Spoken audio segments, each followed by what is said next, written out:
Hi Wanda. Right, quick run through of the ingredients for the gluten-free bread. We have 400 grams of tepid water. That's at 25, I think, 25 degrees. 7 grams of yeast, 10 grams of salt, and 12 grams of olive oil. 500 grams of the gluten-free flour. You can mix that with 400 grams of gluten-free and 100 with wholemeal gluten-free, whatever. But this is just purely a white loaf that I'm doing for hand. So first off, to activate the yeast into the water, I give it a wee stir, and ideally that should come to froth up after a few minutes.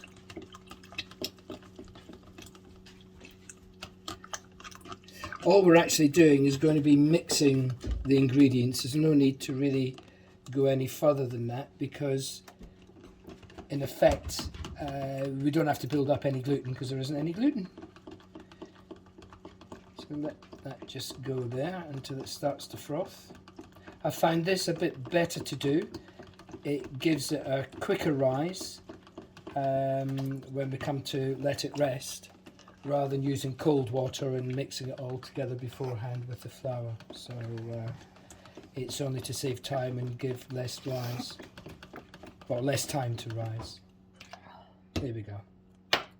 So if you can see there, it hasn't all fully dissolved, but it started to froth, so it started to activate a bit. Okay, that goes into the flour.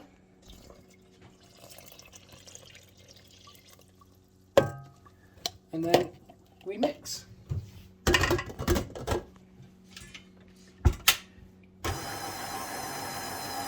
If you have a look, it doesn't act like normal flour and water. It's a bit more like corn flour. So that's just the type. And all we're trying to achieve here is mixing it until it becomes into a dough.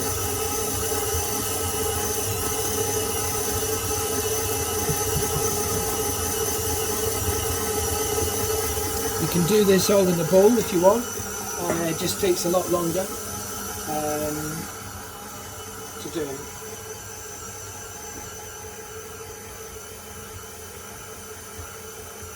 After it comes into a little bit of a dough, as you can see there, I'll stop it and up. I'll just scrape down the edges.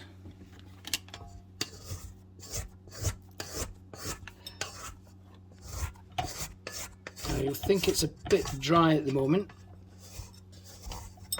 but that's quite normal.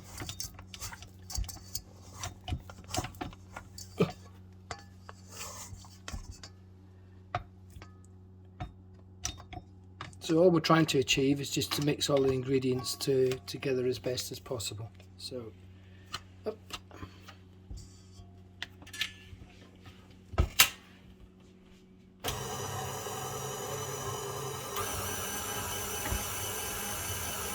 Coming together better.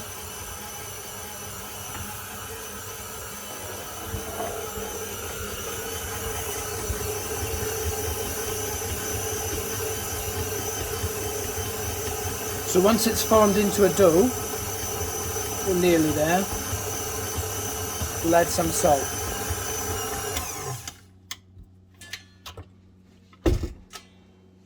In goes the salt.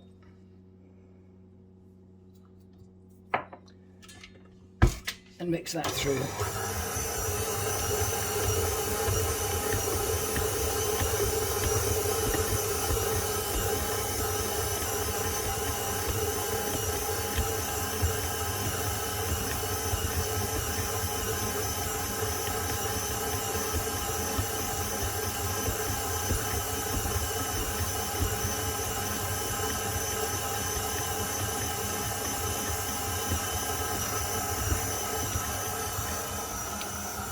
Okay, once that's mixed through,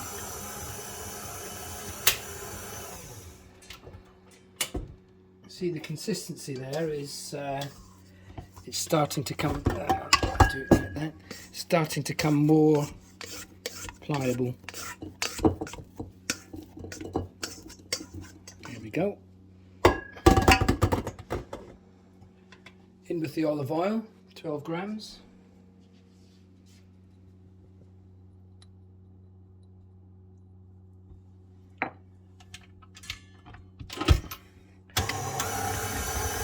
And generally speaking, I'll mix that for, I know, around about 2 minutes, 3 minutes.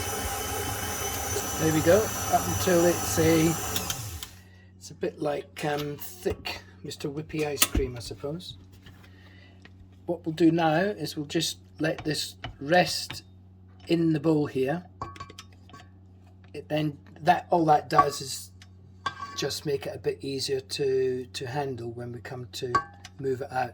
It's not a dough that you put onto that you put onto a board to knead, because you're not trying to build up any gluten. So the forming into a ball comes just straight from the bowl here.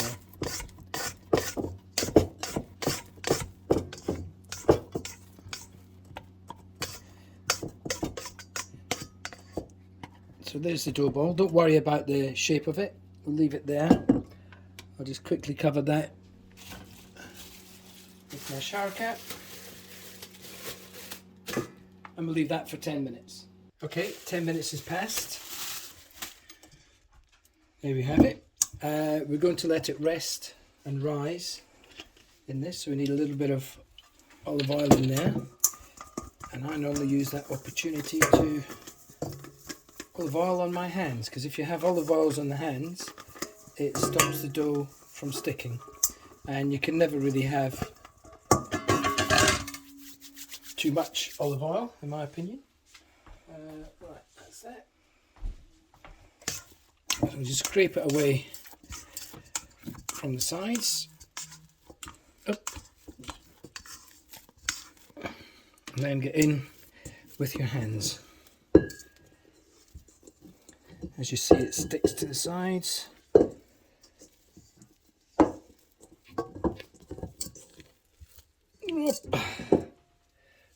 And just form it into a ball as best you can.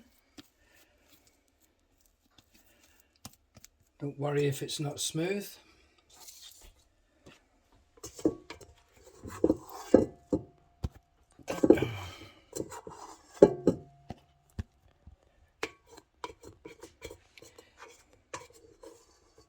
So this will make one loaf, reasonable size loaf of 500 grams, flour and 400 grams of the water. What we can do, if you want, is to divide that at this point in two and let it rise in two and do two smaller loaves. But what we'll do is we'll cook this one in one loaf and cut it in half, pop one half in the freezer. And that's it. So that's there, ready to not stop, to stick rather. Cover that. And leave that at room temperature for a couple of hours until it doubles in size. I use the oven with the light on.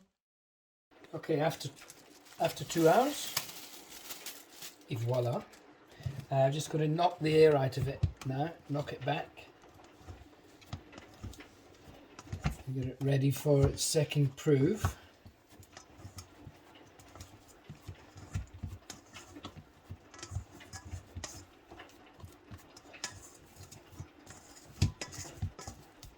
There we go, I might need a bit of oil on my hands. You can put it into either a Dutch oven, which is the cast iron thing, in which case you need to heat up the oven with the cast iron bit in it, but this is just because most people have got one of these Pyrex dishes. We'll use this and we'll rest it in here. I normally put in some rice flour on the bottom to stop it sticking.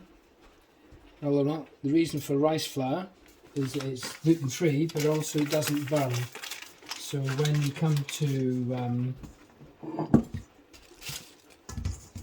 cook it, any rice flour that's there is not going to go black. There we go. I might need some olive oil on my hands. Oops. There we go.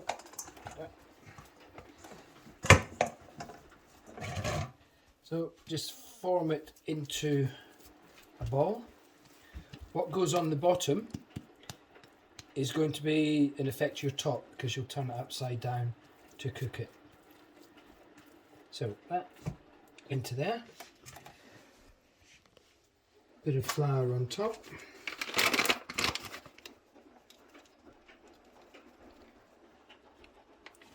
There we go. And then that will prove just till we get the oven up to temperature. And we'll say probably around about 45 minutes. So oven up to 210. And leave it like that for a wee while, just until the oven comes up, so about 45 minutes. Okay, 45 minutes later. Probably see it's risen again. Woo! So we're going to turn it out onto here and use the dome as a steaming cubicle, as it were. So before turning it on, so that it doesn't stick to the bottom there, sprinkle a bit more rice flour. Up. Lift this up. And slowly take it off. There we go. So what we'll do, Lou,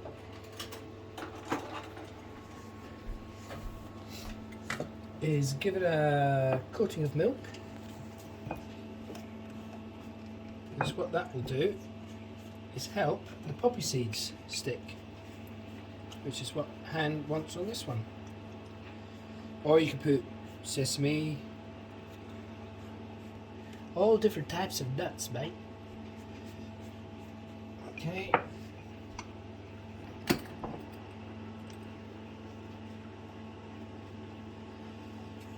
And it's essential that you get the poppy seeds all over the worktop.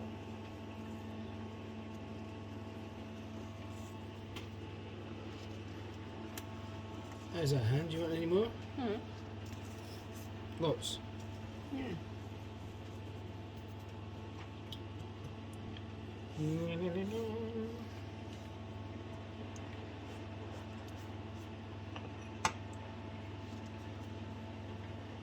it's not going to go anymore. Okay. Well. What? Is that okay? Is Yeah, that too many?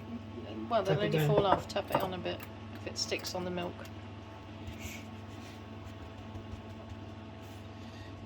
Okay. Okay. You've got some cracks there, but I'm going to score it. What the scoring does is allows the steam to escape.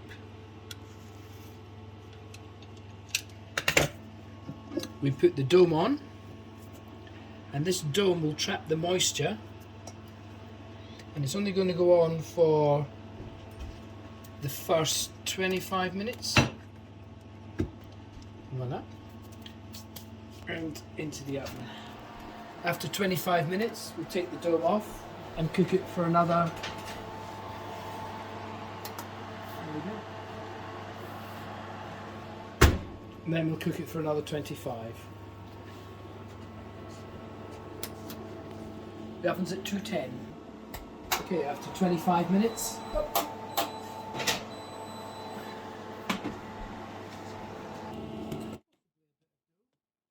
Look at that. Back into brown.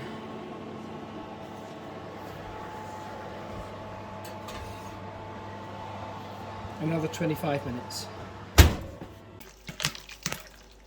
There we have it. All done. It doesn't get as brown as the normal ones, but that seems to be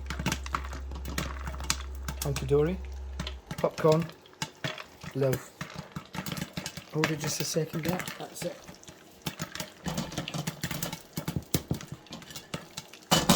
C'est bon. Let it cool in the rack for 20 minutes, half an hour before we cut it. Et voila, gluten free.